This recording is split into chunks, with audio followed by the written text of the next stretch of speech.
The storm comes out of nowhere. March 31st, 1944. 2,000 feet above the Black Pacific, Admiral Mineichi Koga grips the armrest of his seat as lightning splits the darkness around his Kawanishi flying boat. Rain hammers against the aircraft's hull like machine gun fire. Through the small porthole, he can see nothing but churning ocean and jagged clouds illuminated by brief, violent flashes. But Koga isn't thinking about the storm. In his leather briefcase beside him lies a document that represents Japan's last desperate gamble, the Z Plan. Every page meticulously detailed, every strategic calculation verified by the finest naval minds in the empire. It's a plan so brilliant, so thoroughly considered, that American defeat seems inevitable. The Americans will come from the east, just as they always have. They'll throw themselves against Japan's fortress islands, Kwajalein, Mila, Woche, Maloelap, those impregnable coral bastions bristling with guns and defended by thousands of determined soldiers. And when they do, when they bleed themselves white against Japan's prepared positions, the combined fleet will emerge from Truk like an avenging sword, destroying what remains of the U.S. Pacific Fleet in one decisive battle. It's exactly what any rational military commander would do. Attack the obvious targets. Fight where the enemy expects you to fight. Koga adjusts his admiral's cap and stares into the storm. At 59, he carries the weight of an empire on his shoulders, the weight of following Yamamoto, the legendary architect of Pearl Harbor who had the fortune to die before tasting defeat. Now it falls to Koga to salvage victory from an increasingly desperate situation. "Admiral," his aide whispers over the engine noise, "the pilot says we may need to divert to—" "No diversions," Koga cuts him off. His voice carries the authority of a man who has spent his entire life preparing for this moment. We proceed to Davao as planned. The fleet is waiting. What Koga doesn't know, what he cannot know as his aircraft fights through the storm toward what will become his watery grave, is that 600 miles away, American codebreakers are reading his most secret communications. Filipino guerrillas have already recovered the Z Plan from a crashed aircraft, and U.S. intelligence officers are studying every detail of Japan's perfect strategy. But even more shocking than this intelligence coup is what the Americans are actually planning to do with it. They're going to ignore it completely.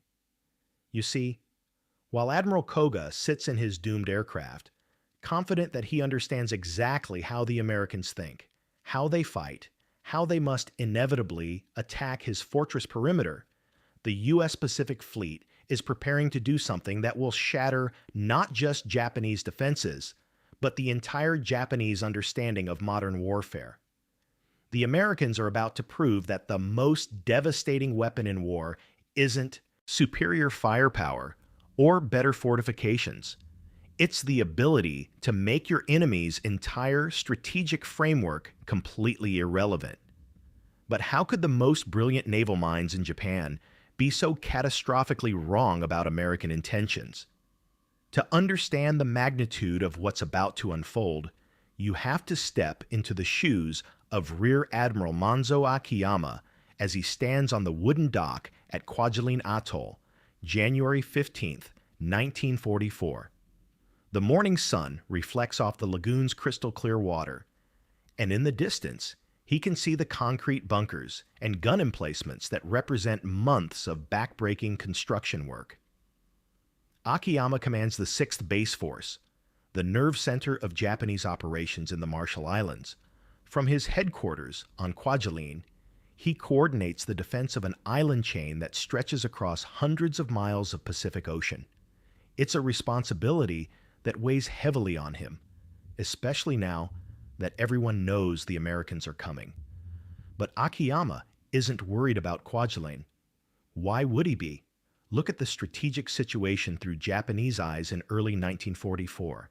The Americans have been following a predictable pattern since Guadalcanal. They attack the obvious targets, the outlying positions, grinding forward step by bloody step. They took Tarawa with massive casualties. They'll do the same thing here in the Marshalls, throwing themselves against the heavily fortified outer islands where Japan is strongest. The American mind is methodical, Akiyama tells his staff officers during their morning briefing. They will attack Jaluit or Mila first. Perhaps Wocha. They lack the imagination for anything else. His confidence isn't arrogance. It's based on solid intelligence and decades of military experience. The outer Marshall Islands bristle with defensive positions.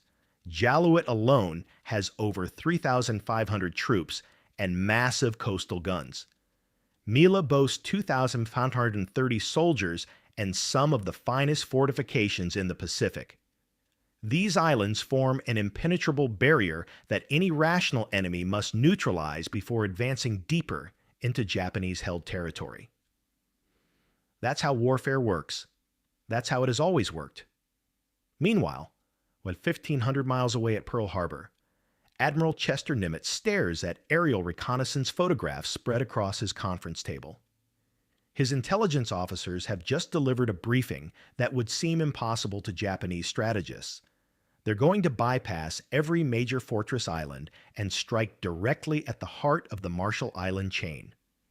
"Gentlemen," Nimitz says, his finger tracing a line across the map that skips over Jaluit, Mila, and Wachi entirely, "we're going straight to Kwajalein." The silence in the room is deafening. Even American officers find the plan audacious beyond belief. Kwajalein isn't just behind Japanese lines. It's the administrative center of the entire Marshall Island defense network. It's like attacking the enemy's brain while leaving his fists untouched. But that's exactly the point. American intelligence has discovered something the Japanese don't expect them to know. Kwajalein is actually the weakest link in the chain. While the outer islands are fortified to the teeth, Kwajalein has only about 1,120 combat-effective troops. The rest of its 5,000-man garrison consists of Korean laborers, construction workers, and support personnel who have never held a rifle in anger. Back on Kwajalein, Akiyama faces problems he doesn't even fully understand yet. His recent diary entries, recovered after the battle, reveal a man increasingly anxious about American reconnaissance flights that don't seem to follow any logical pattern. "The enemy aircraft photograph areas that make no strategic sense," he writes on January 20th. "Why do they repeatedly overfly our lagoon approaches when our main defenses face the ocean? Their intelligence must be faulty." But Akiyama's confusion runs deeper than tactical puzzlement. Like every Japanese officer, he's been trained in a military tradition that emphasizes decisive battle, honor in direct confrontation, and the spiritual superiority that comes from accepting the strongest enemy challenge. The idea that an enemy might simply avoid your strengths doesn't compute. It's not just unfamiliar, it's almost insulting. Consider the Japanese mindset in early 1944. This is a military culture that produced the samurai, that reveres death before dishonor, that sees strategic retreat as cowardice. When Admiral Koga designed the Z Plan, he wasn't just creating a military strategy. He was expressing fundamental Japanese beliefs about how honorable warriors should conduct themselves. You meet your enemy's strength against strength. You fight where the fighting is hardest. You prove your superiority through superior courage, superior discipline, superior willingness to die for your cause. The Americans, the Japanese believe, will have to fight this way too, because that's how real war is conducted. But what if the Americans don't share these beliefs? What if they see war not as a test of spiritual strength, but as a problem to be solved as efficiently as possible? What if they're willing to win ugly, to bypass honor for effectiveness, to let enemy fortresses wither on the vine while striking where the enemy is weakest? On January 29th, 1944, American carrier aircraft begin the preliminary bombardment of Japanese positions throughout the Marshall Islands. But instead of concentrating on the outer fortress islands as expected, they hit targets scattered across the entire chain. Akiyama watches from his command bunker as explosions bloom across distant atolls. "They're softening up everything," his communications officer reports. "Jaluit, Mile, Woche, Majuro. And sir, they're hitting us here too." Akiyama nods grimly. Finally, the Americans are showing their hand. This widespread bombing campaign confirms Japanese expectations. The Americans are preparing for systematic assault on multiple fortress positions. It will be costly for them, but at least it makes strategic sense. What Akiyama doesn't realize is that he's watching the most sophisticated deception operation in naval history. The Americans aren't softening up targets for invasion.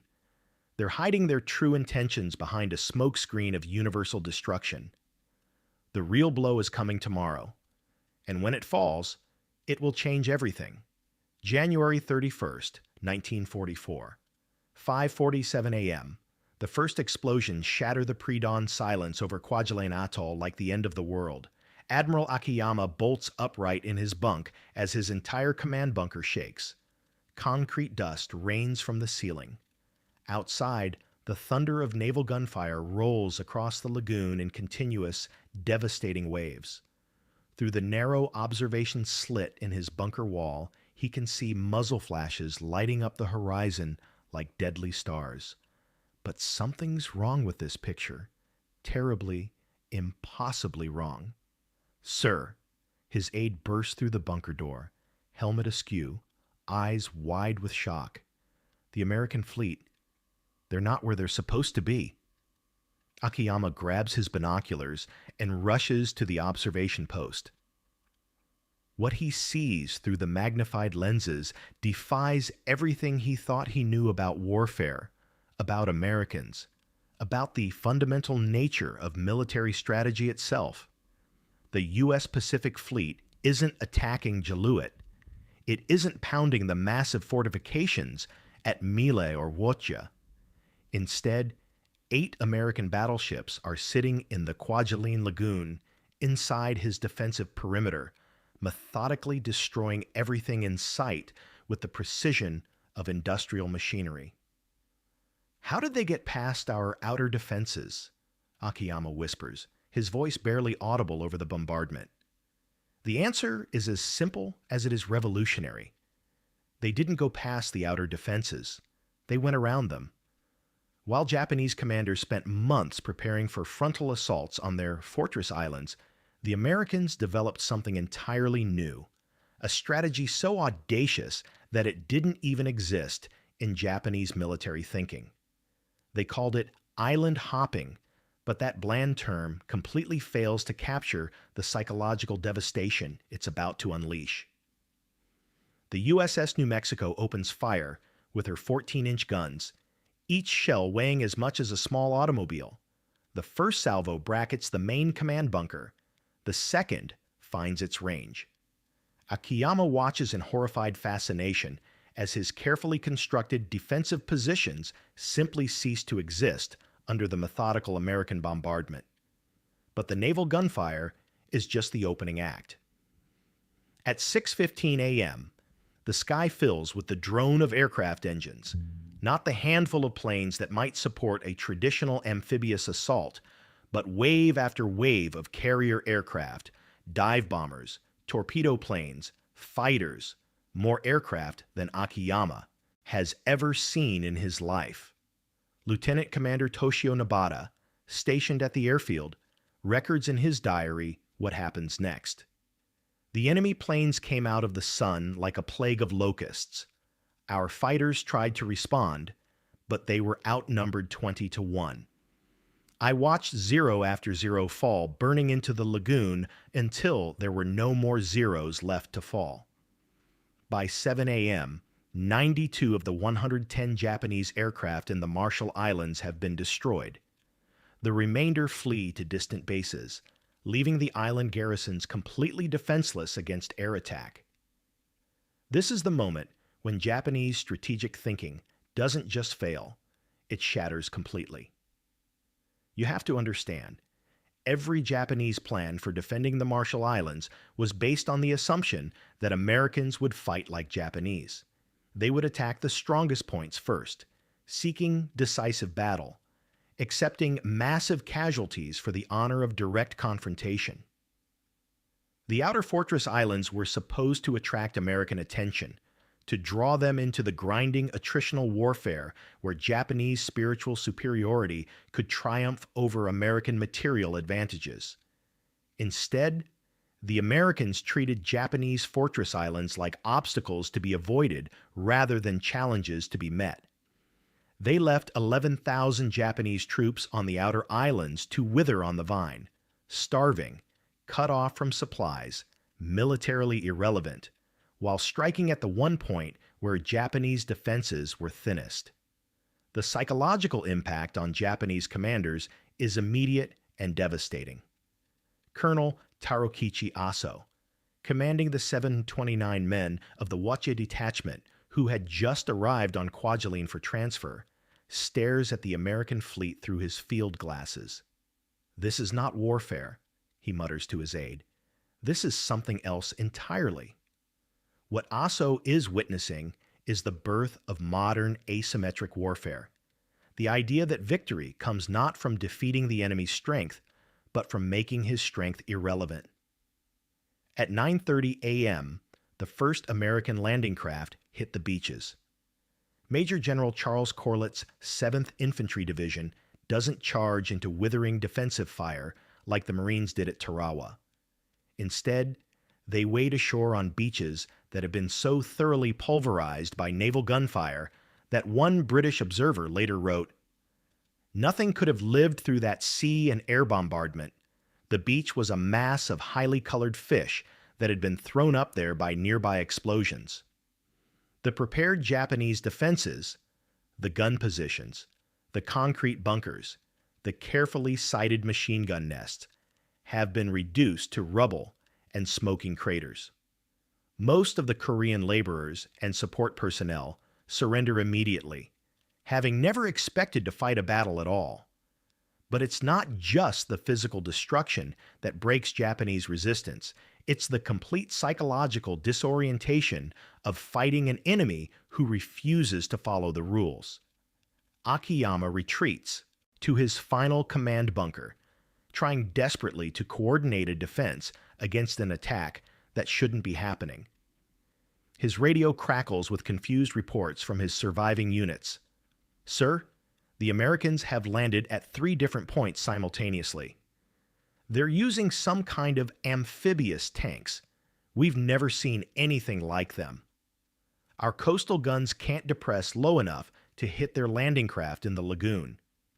Every defensive plan, every carefully prepared position, every tactical doctrine developed over decades of military training has become useless overnight. The Americans aren't just winning. They're winning so easily that Japanese resistance collapses into bewildered chaos. By noon, American forces have advanced halfway across Kwajalein Island. By evening, organized Japanese resistance has effectively ended. In less than 18 hours, the administrative center of Japanese power in the Marshall Islands has fallen to an enemy attack that Japanese strategic doctrine insisted was impossible. The numbers tell their own devastating story. Out of 5,000 Japanese on Kwajalein, only 265 survive as prisoners. American casualties number just 177 killed and 1,000 wounded. It's not a battle. It's a systematic demolition carried out with industrial efficiency. But perhaps the most shocking moment comes when Akiyama, wounded and trapped in his final bunker, realizes that the Americans aren't even planning to attack the fortress islands at all. Radio intercepts reveal that Jaluit, Mila, and Vocha, the supposedly critical defensive positions that absorbed so much Japanese effort and resources, are simply being bypassed. 11,000 Japanese soldiers will spend the rest of the war sitting on heavily fortified islands that no longer matter to anyone. As American soldiers finally breach his command bunker, Akiyama experiences something no Japanese officer had ever been trained to process: the complete irrelevance of everything he thought he knew about warfare. The Americans hadn't just defeated Japanese defenses, they had made Japanese defenses meaningless. Standing in the smoking ruins of his command post, surrounded by American soldiers who look more like factory workers than samurai warriors, Akiyama understands with crystal clarity that this is not just a tactical defeat. It's the end of an entire way of thinking about war, honor, and the nature of military conflict itself.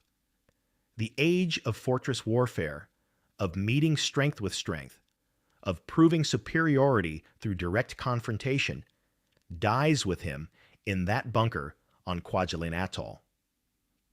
What's being born in its place will reshape not just the Pacific War, but the entire future of global conflict.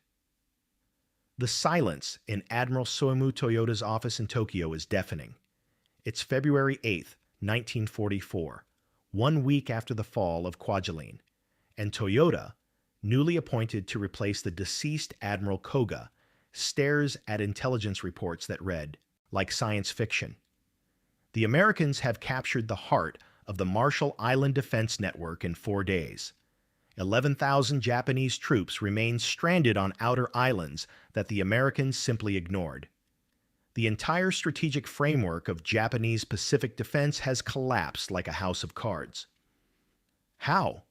Toyoda asks his intelligence officer. How did we miss this completely? The answer sits in a manila folder on his desk, the captured Z-plan that Filipino guerrillas had fished from a crashed aircraft months earlier. Every Japanese defensive position, every strategic assumption, every tactical doctrine had been laid bare to American intelligence. But even more devastating than this intelligence failure was the deeper psychological blindness it revealed. Japanese military thinking had become trapped in its own cultural assumptions. The belief that honor required meeting enemy strength directly. The conviction that Americans would fight like Japanese, seeking decisive battle where defenses were strongest. The inability to conceive that an enemy might simply walk away from your strengths to strike at your weaknesses. For surviving Japanese commanders like Toyoda, the shock was transformational and permanent. Post-war interrogations reveal officers who describe feeling like they had been fighting ghosts, an enemy that refused to behave predictably, that treated war as an engineering problem rather than a test of spiritual strength. Lieutenant Commander Nabata, one of the few survivors from Kwajalein's airfield, later wrote, "We spent months preparing for the wrong war. While we built fortresses, they built flexibility. While we concentrated forces, they concentrated intelligence. While we prepared for battle, they prepared to avoid battle entirely." The psychological impact rippled throughout the Japanese military hierarchy. Field commanders began second-guessing every defensive plan. Was this position too obvious? Would the Americans simply bypass it? How do you defend against an enemy that refuses to attack your defenses? But the Americans weren't finished revolutionizing warfare. What happened in the Marshalls was just the beginning. Over the following months, U.S. forces would leapfrog across the Pacific with devastating efficiency. The Mariana Islands fell in summer 1944, bringing B-29 bombers within range of Japan itself. The Philippines were reconquered through a combination of amphibious assaults and brilliant tactical bypassing of Japanese strongpoints. Each victory validated the new American way of war. Strike where the enemy is weakest, make his strengths irrelevant, win through superior intelligence and operational flexibility rather than superior courage. The human cost of Japanese strategic miscalculation was enormous. Hundreds of thousands of Japanese soldiers found themselves marooned on bypassed islands, slowly starving while the war moved past them. They had been prepared to die gloriously in battle. Instead, they died slowly and pointlessly, victims of a strategic doctrine that had been rendered obsolete overnight. Today, military strategists study the Marshall Islands campaign as the birth of modern asymmetric warfare. The principles pioneered by American forces in 1944, avoid enemy strengths, exploit intelligence advantages, prioritize operational speed over tactical perfectionism, became the foundation for everything from Cold War proxy conflicts to contemporary counterterrorism operations. But perhaps the most important lesson is psychological rather than tactical. The Japanese commanders who were so shocked by American island hopping weren't stupid or incompetent. They were trapped by their own cultural assumptions about how wars should be fought, how enemies should behave, how honor and effectiveness should balance against each other. In boardrooms and military academies around the world, the story of Japanese strategic blindness has become a cautionary tale about the dangers of assumption-based planning. How many businesses have failed by assuming competitors would follow traditional patterns?